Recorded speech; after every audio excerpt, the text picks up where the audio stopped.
Hello everyone, હું છું રસીલા પટેલ.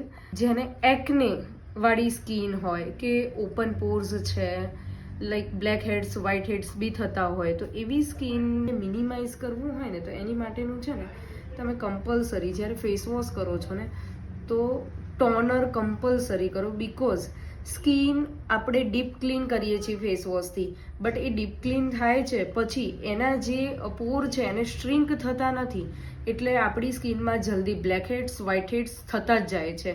તો એ શ્રિંક કરવા માટે કમ્પલસરી તમે ટોનરનો યુઝ કરો તો તમારી જે સાયકલ છે ને બ્લેક હેડ્સ વ્હાઇટ હેડ્સ થવાની, એ સાયકલ થોડી છે ને લંબાઈ બી જશે અને પ્લસ ધીરે ધીરે ધીરે તમારા સ્કિનના પોર્સ છે ને શ્રિંક બી થતા જશે. એટલે તમને પ્રોબ્લેમ છે ને ધીરે ધીરે સોર્ટ આઉટ થશે.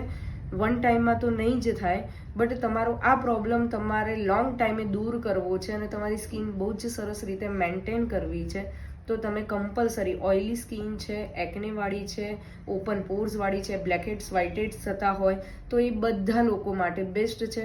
જે બી તમે ફેસ વોશ યુઝ કરો છો એ ફેસ વોશ કર્યા પછી તમે ટોનર યુઝ કરી શકો છો. એમાં કુકુમ્બર ટોનર છે, રોઝ ટોનર છે, એલોક્સ ટોનર છે, એસ્ટ્રીજન ટોનર છે, કોઈ પણ ટોનર તમે યુઝ કરી શકો છો અને તમારી સ્કિનને બહુ જ સારી રીતે પેમ્પર ને મેન્ટેન કરી શકો છો.